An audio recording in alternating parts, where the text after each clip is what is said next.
you with it, drop it.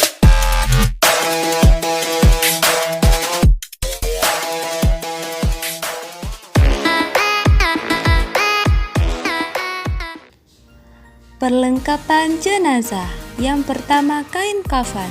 Kain kafan yang terdiri dari 3 kafan ukuran besar, baju dengan sarung atau basahan. Yang kedua, kapur barus dan minyak cendana. Ketiga, gunting digunakan untuk keperluan jenazah.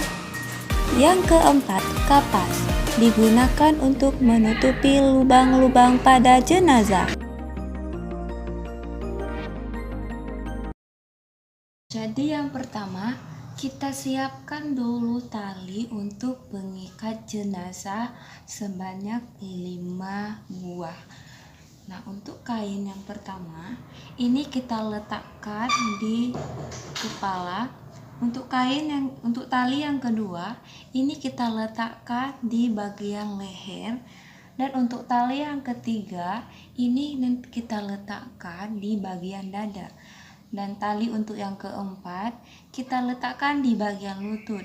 Dan untuk tali yang kelima, kita letakkan di bagian kaki. Nah, langkah selanjutnya, kita letakkan kain yang kita sudah bagi-bagi tadi. Nah, untuk kain pertama, kita letakkan di atas tali tersebut. Nah, kita letakkan seperti ini. Untuk kain kedua, kita letakkan di atas kain yang pertama tadi. Kita letakkan di atas kain pertama tadi di seperempatnya.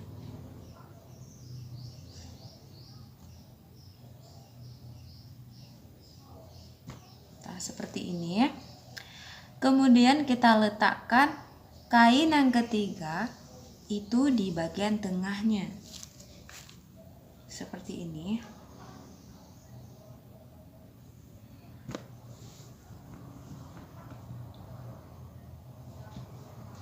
Nah, selanjutnya kita letakkan kerudung. Kerudung untuk si mayat. Nah, jadi kita letakkan di atas seperti ini.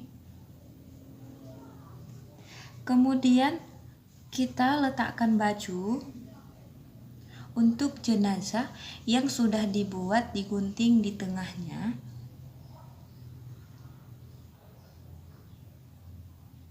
Seperti ini. Kemudian kita letakkan sarung untuk menutupi tubuh jenazah. Kita letakkan di sini. Nah, kalau sudah seperti itu, kemudian kita letakkan jenazah di atas kain tersebut. Nah, jenazahnya harus sudah dimandikan dan sudah suci.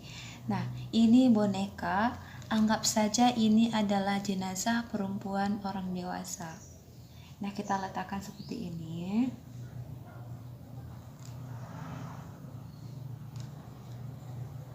Nah, untuk langkah selanjutnya, pakaikan sarung di atas jenazah. Kemudian pakaikan baju yang sudah kita bolongkan. Ya, seperti ini. Kemudian kita pakaikan kerudung untuk jenazah.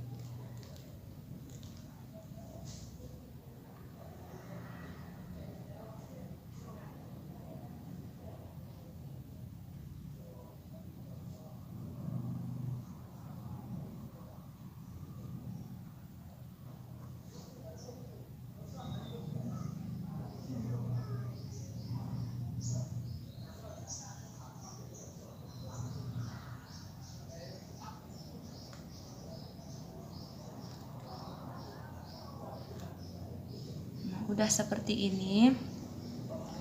Nah, langkah selanjutnya kita meletakkan kain di atas jenazah. Nah, setiap sehelai kain kafan itu dapat ditaburi dengan kapur barus yang sudah dihaluskan dan dioleskan wangi-wanginya. Jadi selanjutnya kita kafani jenazah.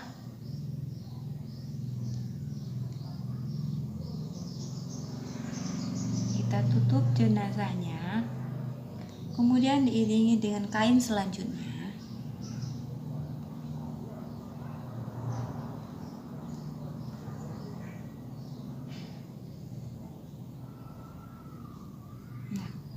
Di bagian kepalanya itu bisa kita untuk tidak menutup jenazah terlebih dahulu, dikarenakan mungkin ada saudara-saudaranya yang belum datang ataupun saudara-saudara yang jauh yang ingin melihat si jenazah. Nah, jika saudaranya sudah sampai atau melihat jenazah, itu bisa jenazah kita tutup kembali.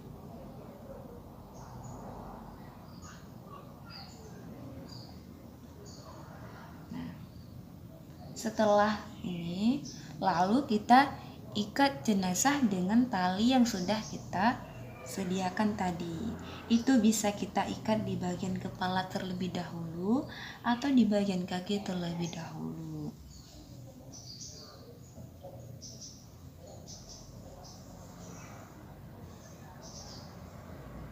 Kita ikat di bagian lututnya, kemudian kita ikat di bagian dadanya, di bagian lehernya, dan di bagian kepalanya. Dan sudah seperti ini, dan kemudian langkah selanjutnya itu adalah mensolati jenazah. Nah, jadi seperti inilah cara untuk mengkafani jenazah.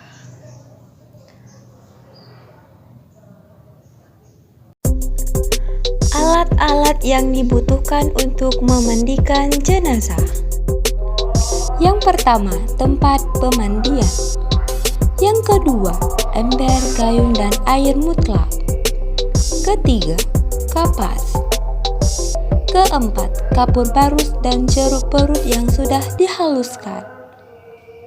Keenam, kain penutup mayit. 7. Handuk. 8. Sampo, sabun, dan cotton bud. 9. Gunting. 10. Masker. 11. Tempat sampah. Nah, itu cara kita memandikan mayit. Nah, ini anggap saja di tangan saya ini ada sarung tangan, dan anggap saja ini adalah mayit perempuan. Nah, itu cara kita memandikan mayit. Yang pertama itu adalah mayit harus diistinja terlebih dahulu. Nah, itu cara kita mengistinjakan mayit. Aurat mayit tetap dalam keadaan tertutup, tidak boleh terbuka. Nah, itu cara kita mengistinjakan si mayit. Itu adalah kita gosokkan di bagian baik itu di kubur maupun di duburnya. Lalu kita siramkan air.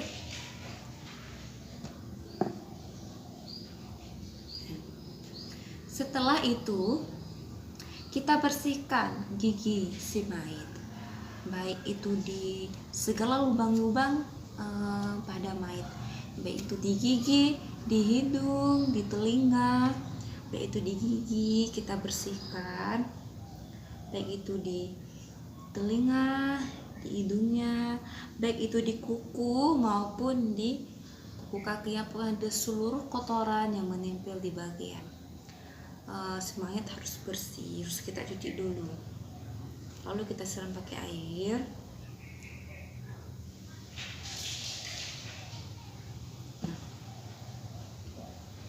Kemudian kita memandikan si mayit. Nah, di saat memandikan si mayit, maka kita harus meniatnya. Itu cara kita niat. Kalau untuk mayit perempuan, maka cara niatnya nawaitul ghusla lihazihil maitati lillahi ta'ala. Aku berniat memandikan mayit karena Allah Ta'ala. Nah, jika untuk mayit laki-laki, maka itu cara kita niatnya nawaitul ghusla lihaza maiti lillahi ta'ala. Nah, di saat kita memandikan mayit itu bagian lehernya harus diangkat sedikit supaya di saat kita memandikan airnya bisa langsung mengalir. Nah, itu cara kita memandikan. Kita siramkan air di bagian depannya dengan perlahan.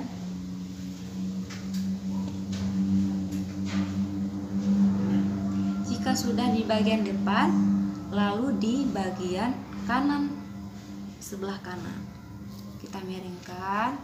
Usahakan tubuh jenazah tetap dalam kondisi tertutup bagian. Nah, biar airnya bisa mengalir ke seluruh badan.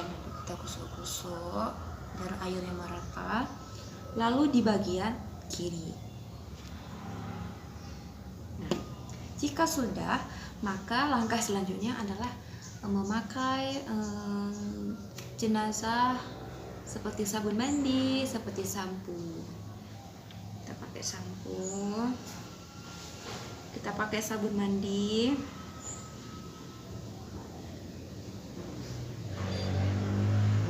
Lalu kita cuci lagi, kita basuh lagi.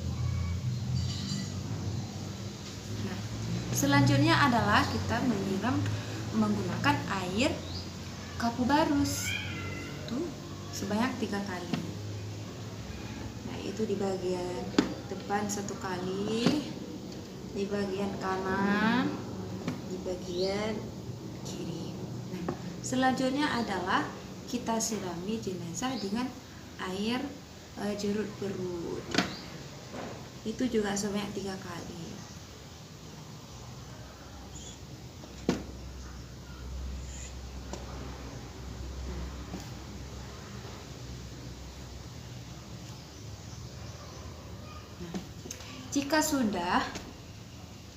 Jika mayat sudah dimandikan, maka itu adalah langkah selanjutnya.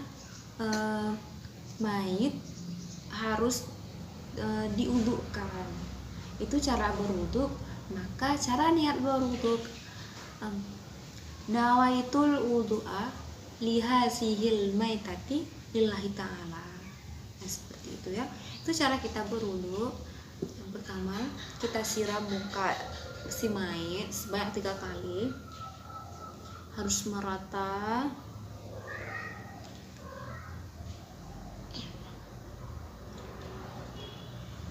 Nah, kemudian itulah di bagian lengan, kita siram lengan itu sampai ke siku-siku. Nah, selanjutnya adalah di bagian kepala, tetap 3 kali. Di bagian telinga juga 3 kali. Di bagian kaki. Nah, jika sudah, nah, jadi kain basahan tadi ini kan sudah basah. Jadi untuk cara menggantikannya itu tetap tubuh si mayit dalam keadaan tertutup. Nah, itu cara kita menggantikannya bagaimana? Seperti ini. Tetap tubuh si mayit tidak boleh terlihat aurat. Jadi kita ganti.